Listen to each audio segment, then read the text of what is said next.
تعالوا النهارده نخلي السردين كده بالطريقه الصحيحه مع بعض. اول حاجه انا جبت كيلو سردين.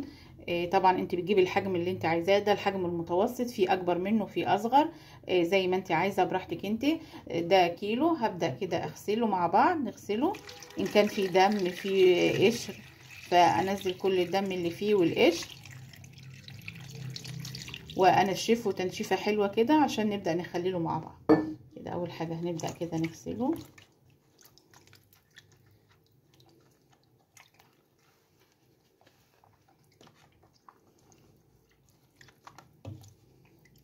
هغسله بقى واشطفه مرتين كده وبعدين انشفه، احطه على ورق زبدة كده وانشفه بالمناديل بتاعة المطبخ وبعدين نرجع نشوف هنخلله ازاي.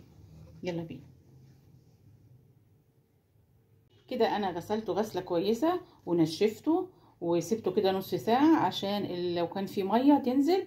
تعالوا بقى نشوف هنحط عليه ايه. اول حاجة معلقة ملح كده وابدا اقلبه. لو كان عندك ملح خشن، بس هو تقريبا ما بقاش فيه ملح خشن دلوقتي، حطي معلقه كمان.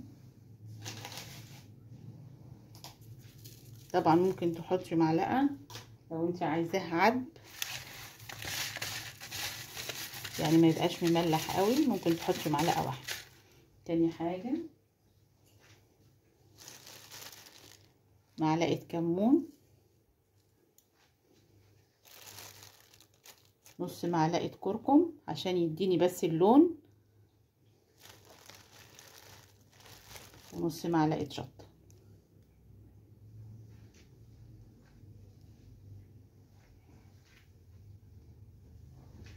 عندي هنا كمان معلقه زيت،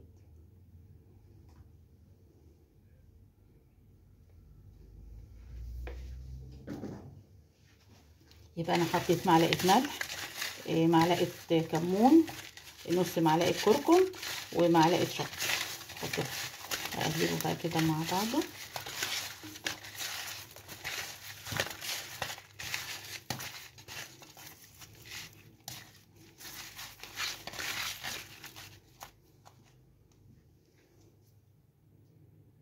عندي بقى هنا علبه بلاستيك حطيت فيها اكياس تلاجة، حطيت كيسين كده او ممكن تفتحي الكيس وتحطيه. هبدا بقى احط السردين بتاعي خلف خلاف.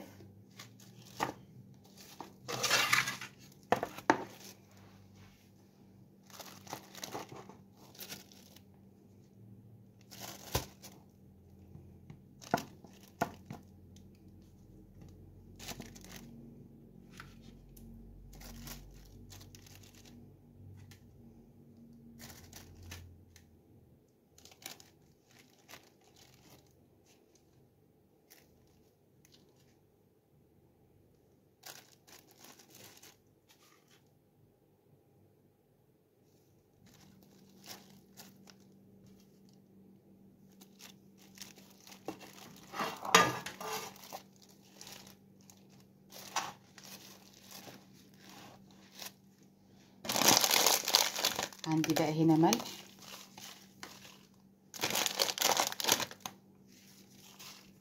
عايزه تحطي بقى شطه كمان، بتحبي الحاجه المشطشطه ممكن تحطي.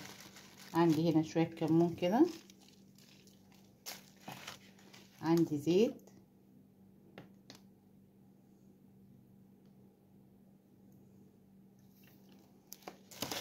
هغطيه بقى.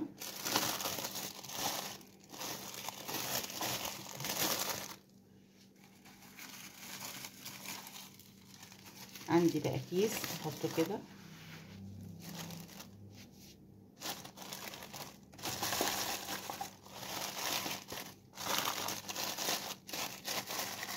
بعدين احطه.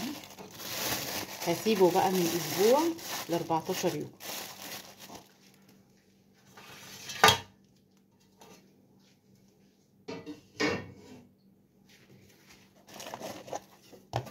واغطيه كده وادخله الدولاب اللي هو بتاع المطبخ واسيبه مفتحش عليه. بعد 7 ايام ابدا افتح عليه، ان كان استوى وبقى كويس ناكل منه. اقوم جايبه كده علبه بلاستيك، اشيله من الميه اللي هو هتسرده، واحط عليه ليمون وزيت، واقفل عليه واغطيه واحطه في التلاجة، وابدا اجر منه. كده السردين بتاعنا جاهز.